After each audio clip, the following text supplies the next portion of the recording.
2008 Honda Accord EX, doing a rear disc brake replacement, and we're also going to replace the rotor.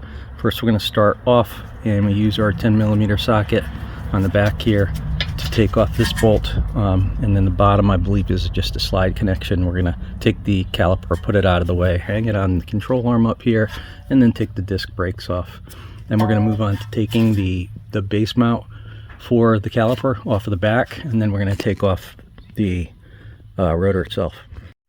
So there's actually 2 bolts on the back I had to take off to get to this, but I should be able to remove this. Okay, I'm going to take that, put it off to the side here, just put it on the shaft there, and we're going to see what we got. I'm going to have to reuse some of this. So we do have a little bit of pad left, but it was locking up. I wonder if I don't have some problems with the caliper. Okay, so I knew there was problems. There is no pad left on the back. The back pad is completely down to metal. So that's why it was noisy. Next thing we're going to do is take the caliper base off, or mount plate on the back here. This is the top of 2. This one right here is the top of 2 bolts. Have to come out, and we're going to put a 17 on this to take it out. Okay, just know I took these off from the back with a impact gun extension, forward facing, and pulled those 2 mount bolts out. There's still one on there. Okay, put everything off to the side for now. This is probably the only special tool you need for this. So when taking the rotors off, there's a couple of Phillips head screws on the front. Okay, there, just 2. But this is a manual impact device here. I don't know what you'd call that other than just a manual impact. It does impacting by a hammer on the end, so you need a pretty good hammer. I got a 10-pound sledge over here, shorty, and I'm gonna put that on there and crack these 2 nuts off. Okay, so now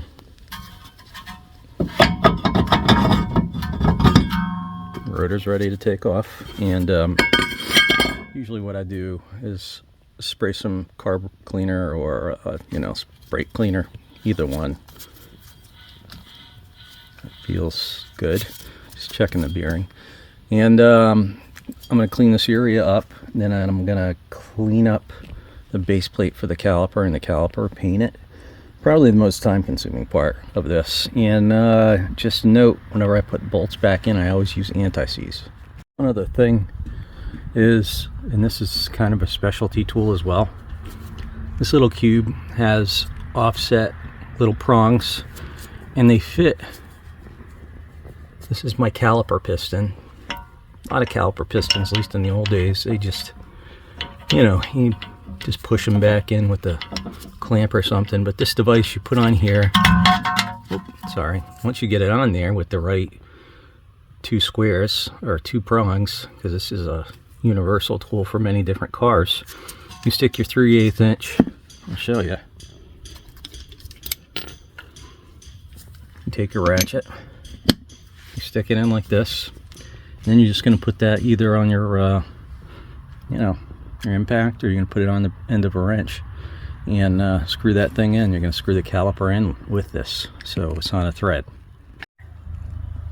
Hey, one more note before you attempt this: you do need to crack the bleeder screw. So I just wire brushed everything, used a little brake cleaner, a little carb cleaner here and there where it was really bad. I painted this last time I did the brakes, so you can still see a little bit of rotor or caliper paint on there. And it is a special paint. It's supposed to be high heat, but I'm going to do that again. And probably paint all this too, anything bare steel like the hub, or where the rotor ran against the backer. I'm just going to hit all that. Yeah, so it's going to look nice and pretty when it's done. So a little bit of information while I'm waiting for the paint to dry on the caliper.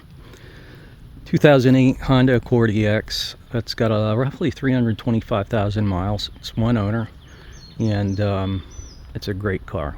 It's, I want to say, on its 2nd or 3rd pair of rear brakes. I know that when I got it, soon after, by that I mean like a year or 2 years after, the rear brakes wore out prematurely, and Honda replaced them for free as a recall. So I got a feeling that there might have been some difficulties here in engineering the brakes. Going to be putting Advix on and a good rotor, one that's been painted for I think it's for like heavy snow conditions, which I don't have, but I just like seeing rotors nice and clean, so it'll stay clean for a while. Okay, so now we're going to put our pads back into the caliper mount and get ready to put the caliper back on along with the rotor. So I did clean up the old hardware. I'm just going to reuse it. Looks fine. Also, what I did is I took a look around at the stabilizer link mounts and the ball joint. I just looked the whole thing over just to make sure everything was okay. Everything's in good shape. Although I am considering replacing these struts because they're the stock ones and they're been on the car, 325,000 miles. So it's probably time. Okay, so first step, I got the rotor is back on. I put those two small screws back in, and just make sure, beware, there's other holes here, but they are not cut so that they will fit flush. There's flush mount recessed on only of the two holes, but they'll fit if you try to make them fit. Just don't want to do that. Make sure that your rotor surface is free and clear of any kind of grease. You might want to wipe them down with something, and then you're on to putting your calipers back on. So now we got the mount on for the caliper, and only advice I can add there is just make sure to take your time when putting the bolts on the back. So those are the two larger bolts. So these two guys back here, try not to thread them wrong, and then you can go crazy with your impact gun after that. So we've got the pads in place, and the next thing we're going to do is put the caliper over the top of them. But before we do that, a little bit of a juggling act. There's two springs that go in the holes on top of the pads. You'll see tiny little holes right there in the top of the pads. So the spring's going to go in there, either side. You're going to hold those in place as you quickly put the slowly and carefully put the caliper over the top of that.